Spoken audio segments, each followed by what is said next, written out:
دا هغه سیخ دی کوم چې دلته په قرغیب کې خدای نخواسته څوک ډوب شي مړه شي نو بیا په دغه سیخ باندې چې دی هغه دلته ورته ایښی وي بیا په هغه باندې راکاږي. نو خبره دا ده چې باید سړی دلته راشي او دغه اوبو کې نه ولمبېږي ځکه دا اوبه ډېرې ژورې دي او ډېرې خطرناکه دي.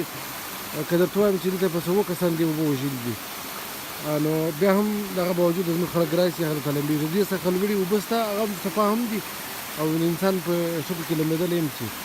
نو پکار ده چې دغه اوبو کې انسان نه ولمبېږي. دا کونج دی هغه کونج دی دغه کونج دی دا ټول زیات خطرناکه دي. پکار ده چې انسان په دغه اوبو کې نه ولمبېږي. بالا چې کوم دی دلته لار دی ختلې ده چې لوړ وختلې هلته بیا چې کوم اوبه دي هغه کې انسان بلکل لمبېدلی شي. نور ډېر ښه ځای دی ډېر د تفریح ځای دی خوندور ځای دی. نو ټول خلک چې کوم وخت غیب ته راځي د دې شي دي باید دې سره خبر وي چې په دغه اوبو کې دي نه ولمبېږي.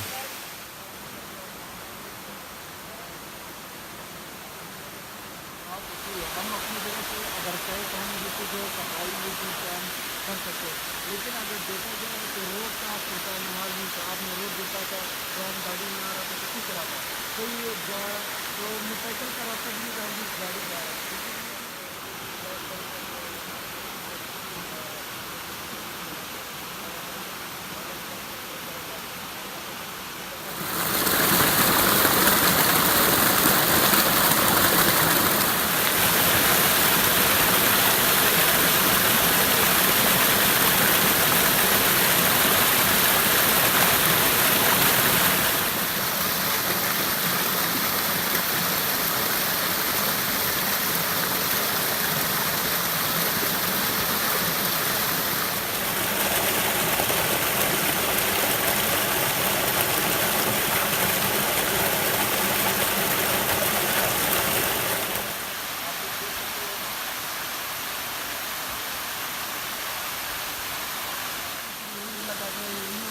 बिल्कुल आप देख सकते हो सही ना सही गाड़ी में क्या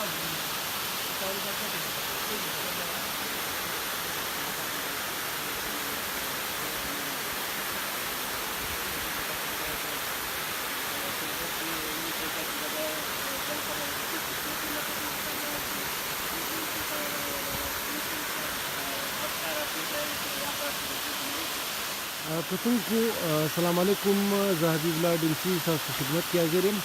دا وخت د قرغیب چې موجود یم چې دلته اکثره خلک چې دي هغه په دغه اوبو کې چې دلته لمبېږي د هغه له وجې چې دلته دي هغه په شهادت ورسېږي ځکه دا اوبه لاندې ډېرې ګهره دي ډېر لاندې تللي دي چې دلته بیخي ډېر کسان مړه دي دلته زیات چې هغه یا د چمنو سره تعلق لري یا د کوټ سره له هغه رقم د نورو علاقو سره تعلق لري. نو دلته رسۍ پکې جار شوي دي د انتظامیې باقاعده بورډ لګولی دي. نو هر څوک چې دلته راځي او باید د دغه اوبو سره باید ډېر احتیاط وکړي. د دې څخه لوړې نورې اوبه شته هلته کولی شي څوک ولمبېږي خو باید په دغه اوبو کې څوک نه ولمبېږي ځکه دا ډېرې خطرناکه اوبه دي ډېر ښایسته ځای دي او ډېر خوندور ځای دي خو د لمبو چې کوم چاله نه راځي باید هغه دلته نه ولمبېږي. دا چې لوړ وګورئ دغه اوبه بیا دا چې څه وګورئ دومره چې ښایسته خوندور ځای دی چې بالا دلته ډېر خلک ورته راځي د سیر تفریح دپاره.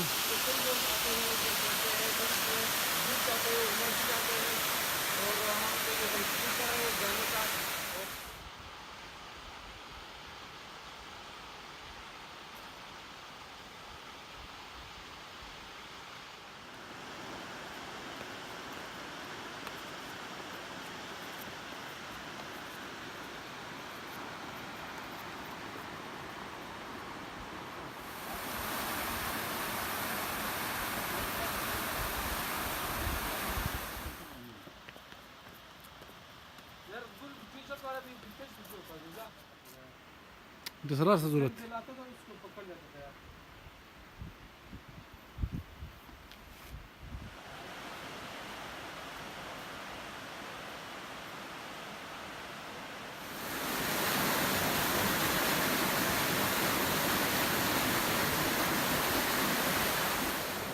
रिकॉर्डिंग करें रिकॉर्डिंग जी जी